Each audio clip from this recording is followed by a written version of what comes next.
Ever since you can remember, you felt something in your chest telling you to move, to love, to speak, to try. Day after day, you pretend you don't hear it calling, or maybe you dismiss it as silliness or worse.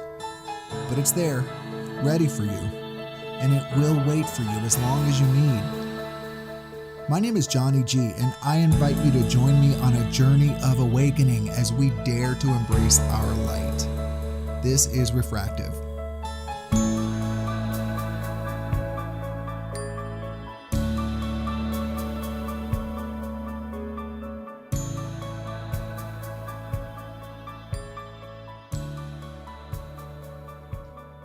Hello, everyone, and welcome to another episode of Refractive. I'm your host, Johnny G. Today, I'm welcoming Kute Blackson to the show. He is an inspirational speaker and a transformational teacher. He's a member of the Transformational Leadership Council, which is a select group of about 100 of the world's foremost authorities in personal development. He's a winner of the 2019 Unity New Thought Walden Award, and he has a really simple mission to bring to the world: to awaken and inspire people across the planet to access inner freedom, live authentically, and fulfill their true life's purpose. And if you listen to this show, you know that that is right in line with what we talk about here. So welcome to the show, Kute. I'm so happy to have you with us. Thanks for having me. I'm glad we made it happen. Yes, for sure. And, when we were first going back and forth about a topic for this show, I know that surrender and letting go is really it's a passionate subject for you. You have a book out on this, and for me, I don't think there's any more important topic for me in my spiritual growth, from finding the freedom of surrendering and let's say releasing my ego attachments to all these things that I felt I wanted and needed and that made life worth living, and stepping into a more free space to ride the wave of the universe. And so I'm really excited to bring your perspective on this to the listeners, and I'm curious about how you'd like to frame this today. What are your thoughts on that? In terms of surrender? Look, I think that surrender is the most powerful thing that we can do as human beings. I think that surrender is the superpower, is the password for freedom. Surrender is the key to the next level. Surrender is the key to greatness. Surrender is the key to all of the great ones. You look at Jesus, Buddha, Gandhi, Mother Teresa, Mandela, Martin Luther King. You look at Elon Musk. You look at Oprah. You look at Bruce Lee, Muhammad Ali, Bob Marley, David Bowie. They all surrendered, and it was because they surrendered that they were able to transcend their own ego's limitation, their own ego's conditioning, and tap into the power of the universe. And it was when they surrendered in that openness to life, to the universe, to the divine, whatever label you want to put on it, then life was able to use them and create through them and manifest through them in a way that was beyond what they could expect, beyond their wildest imaginations. And so I think in our culture today, there is this misconception around surrender, this myth around surrender that I'd love to really kind of bust for a moment. This idea that, surrender is weak, surrender is passive, that if you surrender, you're going to be a doormat, you're going to be a victim, you're going to be left behind, that if you surrender means waving the white flag, it means just sitting there doing nothing. It means like retiring to the Himalayas, that surrender, that you won't manifest your goals, dreams and desires, and that you're going to get less in life. I'm actually saying, if you surrender, what if you didn't get less, but you got more than you could even have planned yourself from the level of your ego. And so to surrender is, to me, the key to real manifestation, and surrender means letting go of control, or at least the illusion of control that we thought we had. Because if you look at the last 2 years, we thought we were in control, but I think we've been controlling. Exactly. The universe has been flipping us upside down, saying, you guys thought you were in control. Let me just give you a reality check. And so it's to let go of the illusion of control. And I think control is the master addiction. And so the ego, our perceived sense of self, one of the ways it reinforces its existence is control and being the one that is doing everything. But that's an illusion. And so it's to let go of trying to force life to fit into our limited, force or manipulate life, I should say, to try to fit into our limited idea of how we think it should be. Yes. It's to let go of the idea of who we think we should be and the life we think we should be living, so that we can open to the life, the authentic life that is seeking to express through us. And I think what life can do through us, what this innate intelligence of life can do through us, is more than we can do on our own. And so surrender is the password. And the book is called The Magic of Surrender. You know, magic being that which is beyond our limitation, that which is beyond what we can imagine. And so we all want magic, but we don't want to surrender. But it's the formula. I want more magic, but I want to hold on to my old relationship. Yes. I want more magic, but I want to stay in this job that I've been in for 20 years that I know is not my soul's purpose. It doesn't work that way. When we surrender, see, the next level of our life requires the next level of us. And the next level of us requires that we let go of what's no longer aligned, what's no longer working. And that makes space. Holding on to what's no longer working or aligned out of safety, out of fear, out of comfort, simply blocks our blessing. And so when we surrender and let go, we create the space for newness, the space for new possibility, and we take the limits off of life. And so that's kind of a framework. Listen, I could not have said it any better. I feel like you've been digging around in my diary and like, listen, you and I, we are exactly on the same wavelength about this. Now, you said something that really caught my attention. You said that control is, did you say it's like the root addiction? Is that what control you said? Is the master addiction. Yes, I love that. So listen, I'm in recovery. My listeners know, I've dealt with a slew of compulsions over the course of my life that have brought me down to my knees. And I got to tell you, it was never about the behavior. It was never about the substance. It was about feeling like I wasn't out in chaos. It was about feeling that the people around me couldn't make their own decisions to reject me. I wanted to control all the variables around me so that I wouldn't have the rug pulled out from under me, whether that was through spending money, whether that was through sex and dating, whether that was through drinking or compulsive eating, all of these things that really grabbed me by the neck and shook me. It was always about me wanting to ensure my stability. And it does come down to control. It really does. I love that. Yes. Yeah.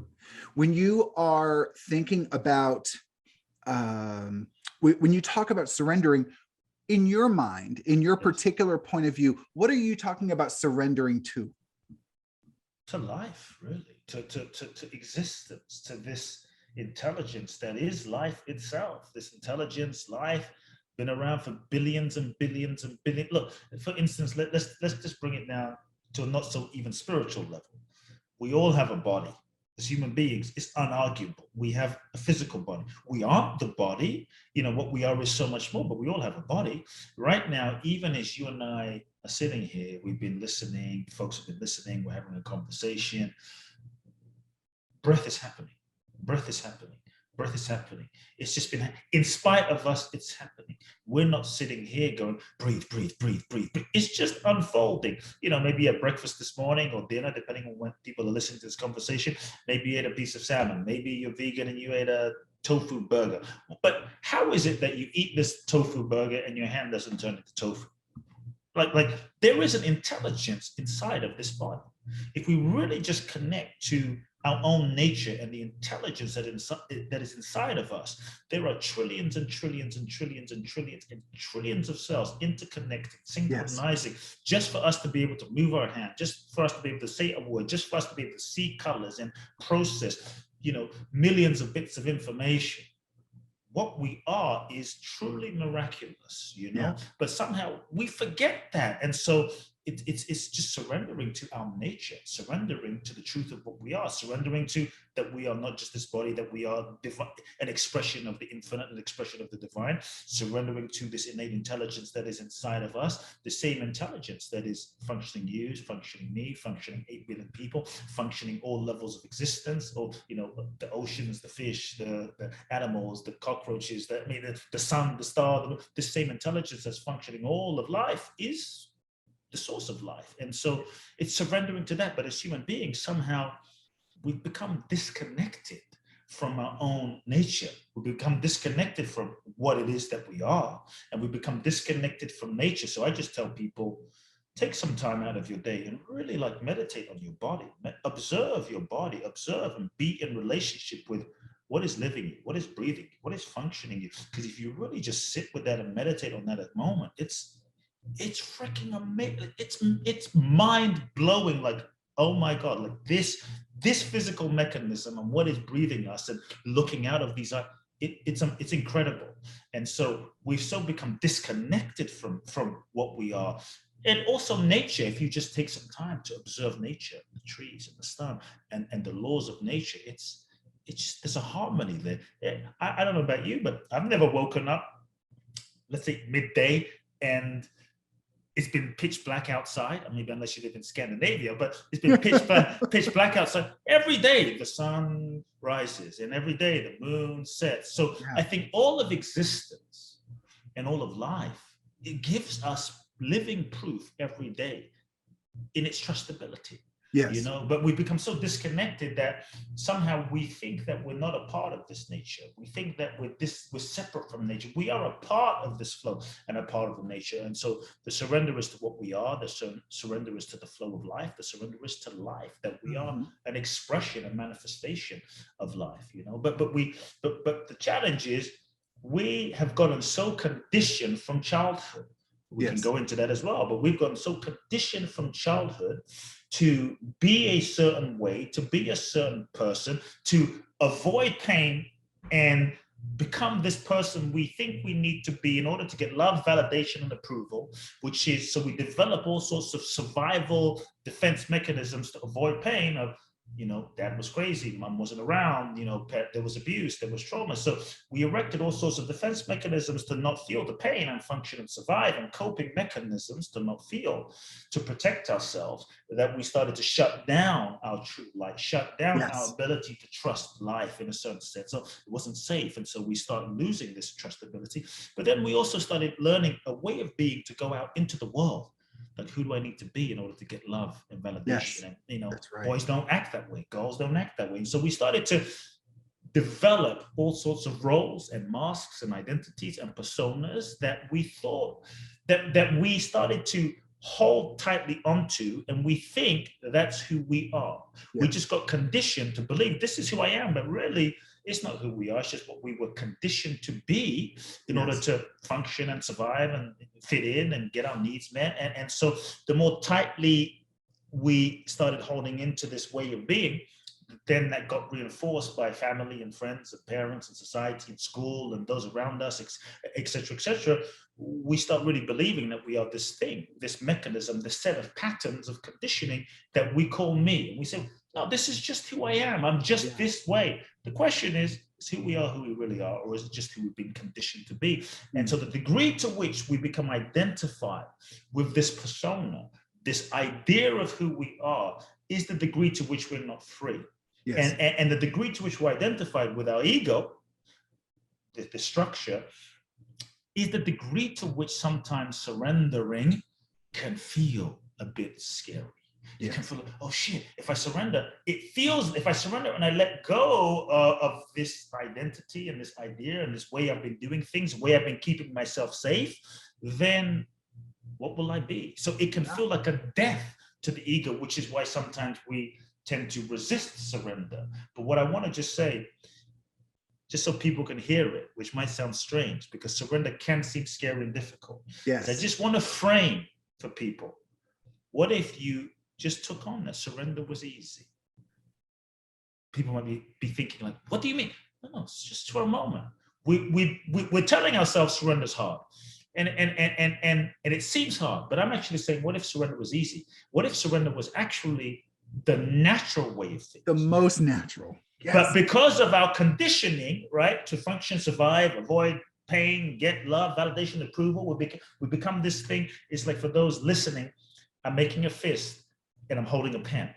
And so throughout childhood conditioning, we hold so tightly into this way of being, and we become this shape of person, you know, Kute, Johnny, Susie, and now I'm holding so tightly, and it takes so much energy to hold out, to control and hold ourselves in a certain shape and a way of being. But because we've been holding so tightly to ourselves as this structure, we think that this is natural, but it's really not. It starts feeling normal and natural, but that takes so much energy.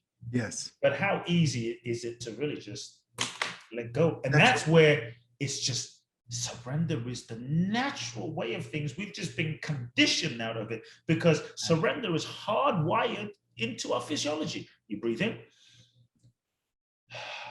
you breathe out. You know, this is like the universe reminding us, surrender is life. Surrender is the way, every breath, you know. So that's a couple of things I would say. Yeah. Listen, I mean, and I see it from a very similar perspective as you. Maybe I just turned the diamond one facet. You know, I think about intuition, the same intuition that puppies are born with and that children have access to easily. And that over time we learn, yeah, I know it would be fun to go play right now, but right now you have to sit still. And I know it would be fun to eat this right now, but right now you have to eat that. And we learn as kids that this guidance that comes from inside, right? That guidance, which is really not telling us to go eat candy for candy's sake. It's saying, oh, that has a lot of calories. Eat that. It's good for you. It's gonna keep you alive, right? That's why we like eating chocolate and candy, because it's full of calories. So this message, this guidance comes from a very whole place, a place of love. And the more we ask that guidance to be quiet, shh, be quiet. Listen, I have to do this instead. The more that guidance will lovingly back away and say, okay, as you wish, as you wish. And that doesn't mean that it ever disappears. It's there, but you just have to quiet yourself down and ask for it to come back. Ask for it to come back. Where is my intuition? Where is my guidance that comes from a place of love rather than a place of fear? Where can I find my undistorted guidance? Right? And once I have access to that, you're right. It's easy to leave the job that makes me feel bad every day. It's easy to step away from a relationship I've been in forever that no longer fits, but that I'm in because I'm scared to be alone. It's easy for me to do these big life changes that give me serenity, that give me joy, that give me satisfaction, that let me step into the flow. But I have to be willing to listen to that voice, that undistorted voice of guidance. And for me, that's what I mean when I tell clients the answer is in the stillness. Yes. The answer to everything is in the stillness. There's a part of us at the deepest level that knows everything, because at the deepest level, we are everything. You know, sometimes the guidance doesn't arise with a loud bell. Sometimes that guidance is a very subtle sensation, is a very subtle feeling, is a very gentle nudging that we can almost miss if we're not still. We can almost miss if we're not paying attention. And I think part of surrender is the willingness to allow ourselves to not know, is to allow ourselves to follow that guidance and give up the need to make sense of it and know what everything means. One of the ways I think we limit that guidance is we're constantly trying to figure out, what does this mean? What does this mean? What does this mean? What does this mean? And not realizing that the mechanism with which we use often to interpret what something means, the mind, the ego, the identity, is in and of itself limited. So we'll often misinterpret the guidance. And so it's often very subtle. It often may not make sense in a moment. And I think the more we can feel that gentle nudging, because sometimes the nudging is so gentle, like just a gentle nudging and just go, okay, something just moving me. It's like a river that's moving gently, something's moving me towards the left. So just go there, go there. You don't have to know what it means in the moment, and you don't even have to know where you're going to get to exactly where you need to be. Just go in that direction. Life has an intelligence, and life will often reveal itself to you in the process of living. And so the other thing I would just say, to piggyback your point, I think one of the things that stops us from tapping into that guidance, one of the things that stops us from being free, or disconnecting from that intuition too, are all the ways that we lie to ourselves. As human beings, I don't know if I'm ready for this real talk. We're getting real, right? As human beings, I think in so many ways we are constantly, whether we're conscious or not, some of it's unconscious, really. To be fair, some of it's unconscious, survival mechanisms. But we're constantly lying to ourselves about who we are, about what we feel. We stay in relationships that we know aren't right, that we know aren't aligned, that we know we're no longer in love. We work jobs just out of safety, out of security, that we know this is not really the purpose for why we were born. And so in so many ways, we constantly betray ourselves, lie to ourselves about who we are, what we feel, what we want. This keeps us stuck. To me, happiness is simple. Not always easy, but simple. It starts with telling the truth. Acknowledge the truth, tell the truth, feel the truth, speak the truth, live the truth. End of story. Happy life. But if it was that easy, then we would all be doing it. But because of our conditioning, we get conditioned and we start creating all sorts of complications. But the truth and the willingness to tell ourselves the truth, the real truth about who we are, about what we feel, about what we want, about what we know inside. That is the beginning of true, authentic transformation. I think truth telling is real spiritual practice. Mm-hmm. We can pray all we want, meditate all we want, visualize all we want, do mantras all we want. But if we're bullshitting ourselves, it won't work. It doesn't mean anything. Truth is real yoga. Truth is real prayer. And so if we're willing to start with the truth, now, sometimes we're afraid of telling the truth because we're afraid of the consequences. Like, oh, what will happen if I acknowledge I'm no longer in love? What will happen if I acknowledge this isn't right? Because of that fear, we convince ourselves otherwise. And so I tell people, be willing just to take the pressure off of yourself from having to take action. Just the willingness to tell the truth. I'm not in love with this person anymore. I hate my job. And just sit with it. You don't have to leave. You don't have to divorce. But I hate my job. And just be with it. That begins a process inside of marination. Like, wow, I hate my job. Let me not deny that. Let me just feel that for a moment. Let me let that sit in my body and feel the fear, feel the pain, feel it all. So what lies am I telling myself? Number two, kind of to your point, what am I pretending to not know? Because deep down, we know. Yes. Like, for instance, maybe someone listening in, you've been in a relationship and you were going back and forth. Should I stay? Should I go? Is it the one? Is she the one? Is he the one? Oh my God, what should I do? And you speak to your friends about it. Should I leave? Should I stay? And your friends, they can see it, but somehow it takes you 2 years, right? To like, finally you make the decision. You break up with the person. You tell your best friend, I knew that was never going to work. You knew. And they asked, when did you know? Probably in the second date, in the first week, you had a feeling. And so we often play this game of confusion. That's why I say, what are you pretending to not know? This game of, I don't know. We often use confusion as a protective smokescreen from truly owning our truth. Yes. And it becomes, well, if I'm confused about what my purpose is, then I don't have to take action and take the risk. And I can always live in the future fantasy of future hope without having to put myself on the line and take the risk of maybe failing and it not working. That's and right. Finding a different way. And so what am I pretending to not know? The last question I think people should sit with as a practice is, what are the lies I'm telling myself? What is it costing? And really feel the pain. Yes. And the cost. What we often try and do in our culture is distract ourselves. You mentioned addiction, distract ourselves from the pain. We sex it away, drink it away, smoke it away, social media away, shop it away, work it away, travel it away. Just fill in the blank, whatever way we use to cope as a way to not deal with the pain. That just keeps us stuck. To me, pain is a blessing. It is. Pain is a gift. Pain is a friend. It's feedback. It's giving us feedback as to where we're not in alignment, as to what we're not acknowledging, as to some part of ourselves or feeling that we haven't dealt with, a part of ourselves that needs attention, where we may have betrayed ourselves that we need to course correct. So when we lie to me, it's actually a sign that we're healthy. So pain isn't the issue. It's not listening and paying attention to the message of the pain. That's right. To me, that's really the problem. So we can use pain as the opportunity to course correct. It's your friend. It can be a guidance system. And so when we lie to ourselves, it's not meant to feel good.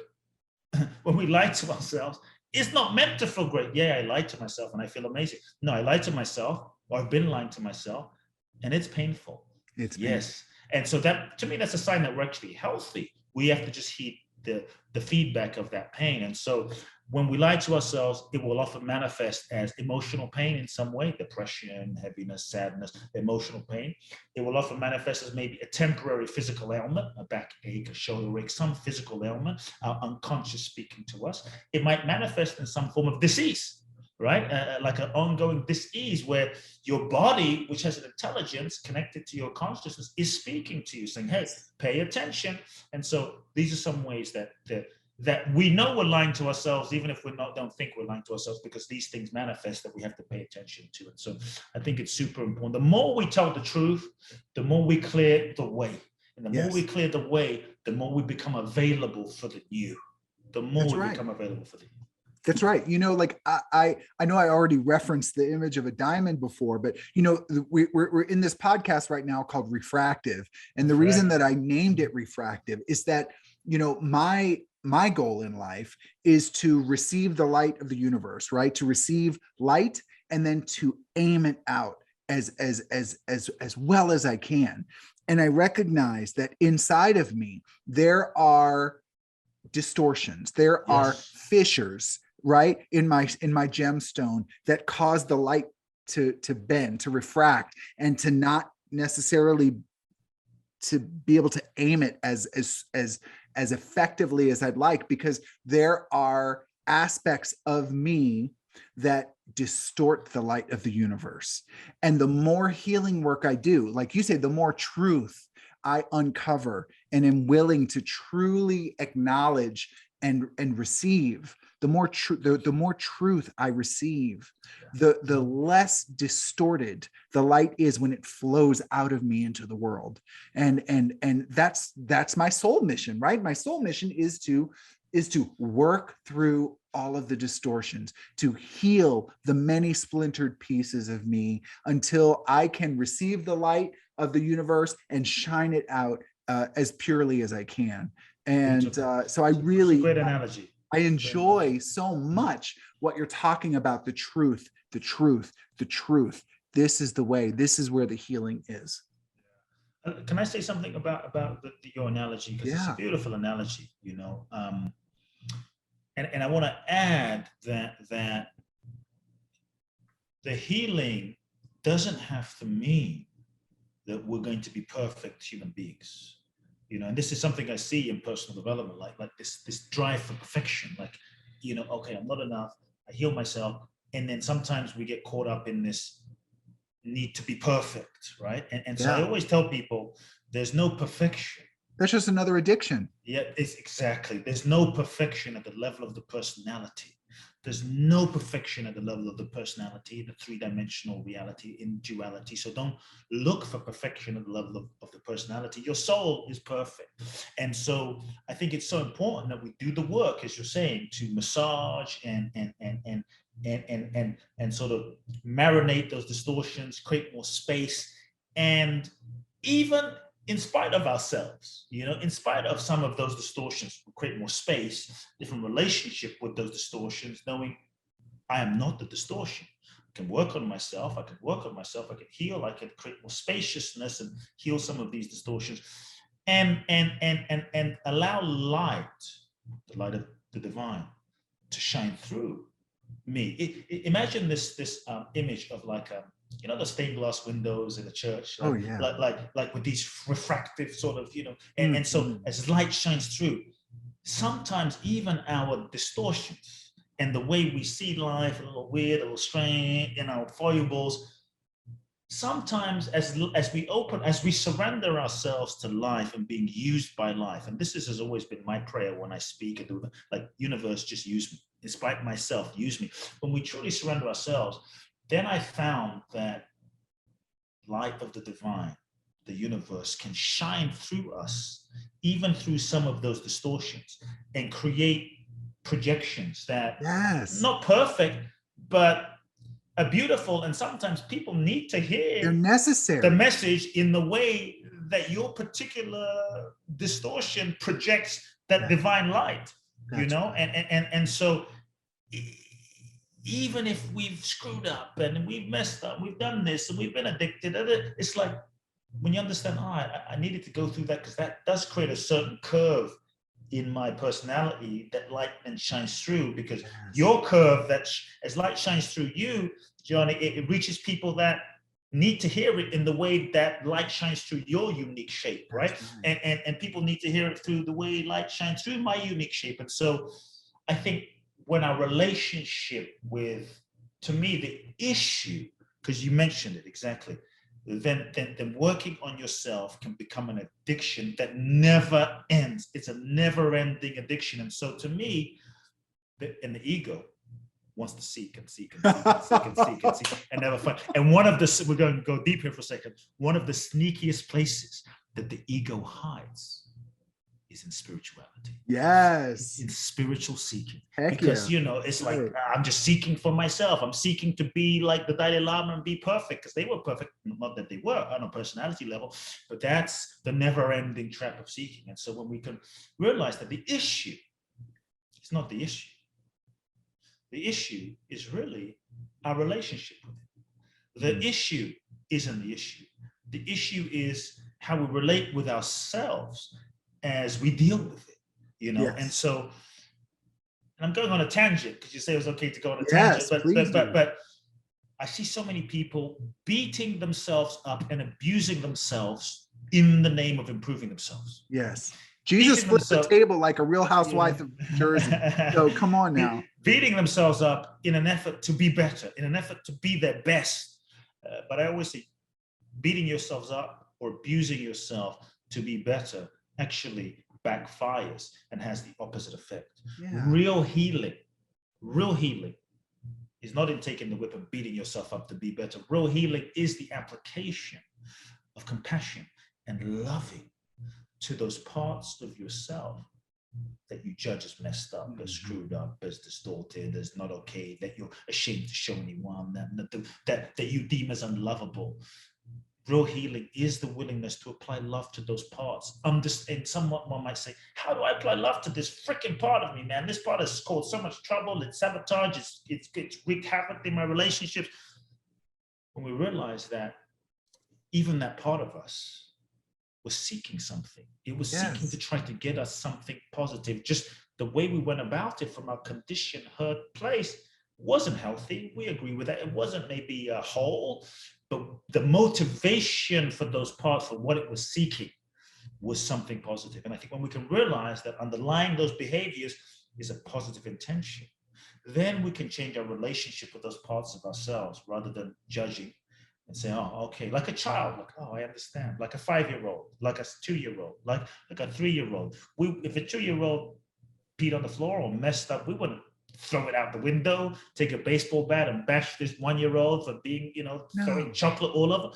We would hold it. We would say, hey, come here. We would talk to it. We would have a level of compassion. And so I think the more we can bring the level of compassion to those parts of ourselves that are hurting, those parts of ourselves that act out, those parts of ourselves that are in pain. Healing is the willingness and the courage to apply love to those parts of ourselves that are hurting. And that's where healing happens. So it's not the issue that's the issue. It's how we relate to the issue that's the issue, and how we treat ourselves in the process that's more the issue than the issue. Yes, because that baby that just peed on the floor isn't beating itself up either. It's like, oops, oh well, peed on the floor. Do you know what I mean? Like, we're the ones who are like, how awful to pee on the floor. It's about it's not the issue. You're right. The issue isn't the issue. The issue is how we see the issue and how we see ourselves in relation to it. A relationship with ourselves, a relationship with the issue. Because then we realize, wow, I'm not that distortion. So often we get conditioned and we think we're that distortion. We think we're that addiction. We think we're that behavior. We think we're that way of being. We think we're that identity.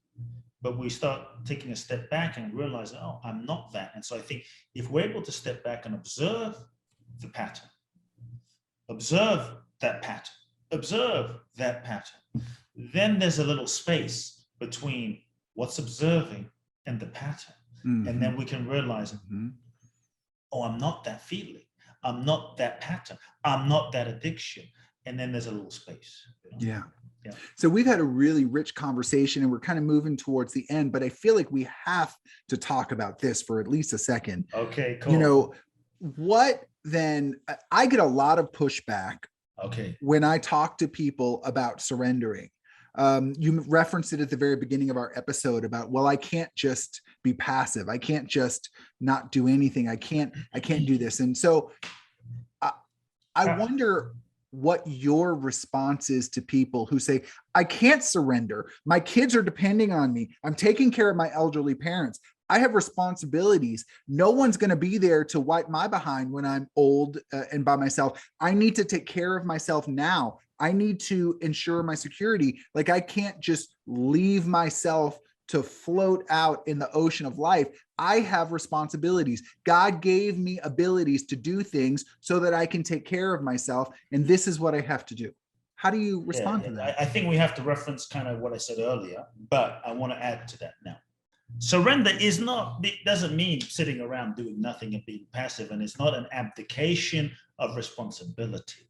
To be clear, surrender is feeling the deepest impulse of what's true, the most authentic truth, the deepest impulse. See, the old paradigm always asks, what do you want? What do you want? What do you want? And you might get what you thought you wanted, only to realize that what you thought you wanted is not what you really wanted. So you push and push and push, and you realize, shit, this isn't what I wanted. It was just what I thought I wanted based on who I thought I was. Many times what we're pushing for and our goals and the life we're living, sometimes is just a projection of unmet needs from childhood. And if you ask people, is what you're living really what's authentic to you? If they're really honest, they might say, well, no. And so to me, when you live surrender, it's about feeling, what is it that life wants to express through me?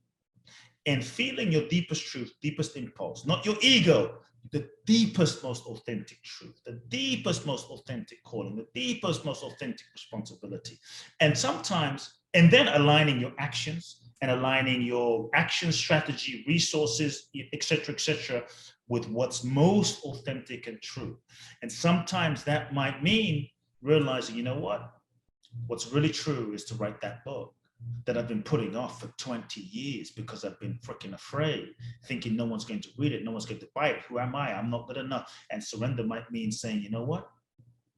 I need to surrender to the fact that this is in my heart, and taking the responsibility to sit your ass down and write the damn book. That's so it's not an abdication of responsibility. Like sometimes people use it like, I'm just going to go with the flow and do whatever, and I'm just going to sit there and surrender. That's not surrender. That's just called laziness. That's just called laziness. So don't confuse surrender with being freaking lazy. And so what surrender means is, yes, you feel the deepest authentic alignment. Surrender doesn't mean you go to the Himalayas and wear a robe and abandon your family. No, that's not what surrender means. You have a family, you have a responsibility, you love them, commit to that. And so surrender means you feel that deepest truth. Doesn't mean you don't not have goals. Like, I'm just going to float and not have. You can have goals to the best of your ability, right? Because often our goals are based on the current level of our consciousness, but we're not able to see the entire picture of life. Yes. Because in the current level of our what's a goal when you were 5 is not a goal when you're 15, and what's a goal when you're 15 is not a goal when you're 30, and so your goals evolve, right? And so have a goal, but here's the challenge: most people, this is where surrender gets confusing. People set a goal and then they get attached to the goal. That's right. And I'm saying, have the goal. Then move into action. Give 100%. Give everything you've got. But don't be attached to the outcome, because sometimes the goal is not really the goal. That's right. Sometimes the goal is the evolutionary puzzle piece that you need to pursue so that you can go on the journey to learn the lessons, to grow, to evolve your consciousness so that you can become more ready for the next step, more ready for your purpose. And sometimes what you think, when we get so attached to the goal being the goal, then if it's not right, that's when we try to make things be something that they're not. Like, no. This person has to be the one. I'm gonna fucking make this person the one. You're the one.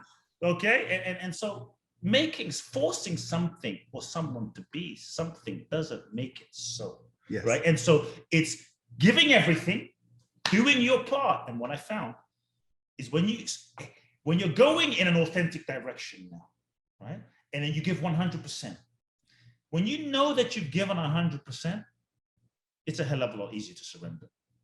Like anytime I've broken up in relationship, I remember like a couple of years ago, met a woman, thought I was going to marry her. I gave 100%. Like, okay, I gave 100% to this relationship. When it didn't work, I was able to move through it quite quickly, considering the depth of what I felt, primarily because one of the reasons was because I left no stone inside of myself unturned. I gave, like, there was nothing else I could have done and given. When we don't show up and give everything, that's when there will always be an element of regret. So surrender becomes easier when you've given everything you've got and you know you can't do anything else. It's like, well, what else is there? Of course I can surrender because there's nothing else I can do.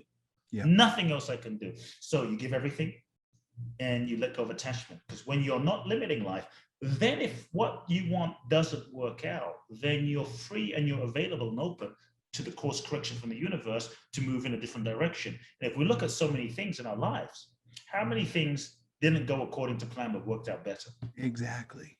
Better than we could have imagined. How many things that we thought we really wanted, but only years later we realized, thank God that didn't happen. Thank the unit. Like I thought I wanted it, but thank God. So you give everything, but you stay open at the same time, open to something better, something more amazing showing up. So a final quality of surrender is curiosity. The ability to remain curious, so that when things don't go according to plan, or when things don't happen, or when it seems like you're not getting what you thought you wanted, rather than collapsing and feeling like a failure and feeling like you're cursed by the universe, you step back and go, okay, this is not working out how I imagined. There must be something more amazing seeking to happen right now, even though I'm not able to see it. And then you cultivate curiosity. The curiosity is, what more amazing thing could be seeking to happen right now? And then you stay open. And so surrender is that openness. Okay, universe, show me what's seeking to happen. And then you allow life to lead you. You allow life to show you the flow. So it doesn't mean you don't commit and get married. It might mean you commit and get married and move through your fear, because beyond your fear, deep down, you feel this is the right person. And so you move through your fear. That can be surrender. Surrender might mean you acknowledge the calling in your heart to serve the world in a certain way, which might mean you have to go out and protest. And you're scared of that because, like, shit, what will people think of me? And maybe I'll be, rejected and people will attack me. But no, I need to go and stand for this cause. And you go out and protest. And so that's what it means. It means showing up, living your truth in the most authentic way possible, whilst completely trusting the universe and trusting the unfoldment of life. That's right. I love that. So I can't think of a better way to wrap up the episode. That really is an amazing piece of wisdom to share. And so for the listeners who are intrigued by your message and who want to learn more about you, what you do, what you offer, what your journey has been, how can they find you? Sure. The first thing I just would love to invite people to get the book. Tell us about it. The Magic of Surrender book came out last year. I'm doing something special because the paperback version is coming out May the 3rd. So depending on when congratulations, May the 3rd, 2022 is coming out. And so get the paperback on Amazon. For those that get the paperback, I'm doing something very special. On May the 7th, 2022, I'm doing an online virtual event, a seminar for 2 to 3 hours. We're going to dive deep. It's going to be transformational. It's called Reinvent Life. I'm going to share the 7 phases of reinventing yourself, letting go of the past, connecting with your power, and how to share your gifts with the world and have impact. It's going to be special. We're going to have a bunch of folks from all over the world tune in live at that time, one time only. So if you buy the book on Amazon, You get to attend for free and receive a bunch of gifts. The website for that is www.kuteblackson.com. My name, Kute Blackson, Blackson.com.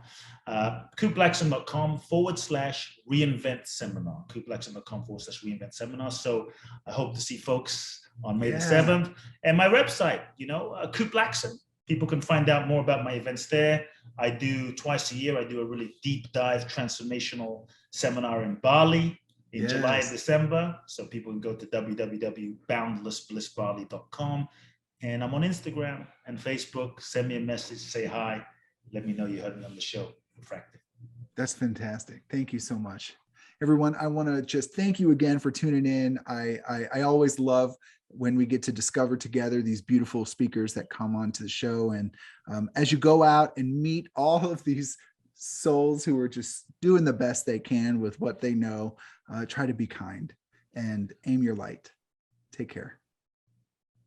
You have been listening to Refractive Podcast, and this is Johnny G. If you've enjoyed today's episode, do me a favor, give it a share on social media, or if you're in the podcast app, give it a rating. If you're on YouTube, click like. It really does make a difference in the search results. I am a speaker, coach, and facilitator based in Washington, D.C., but I work in person and remotely with people who are ready to step with clarity into their most authentic life. If I can be of service, reach out to me, Johnny, JOHNNY, @refractivecoaching.com. Have an amazing day. Be good to each other. And always remember, aim your light.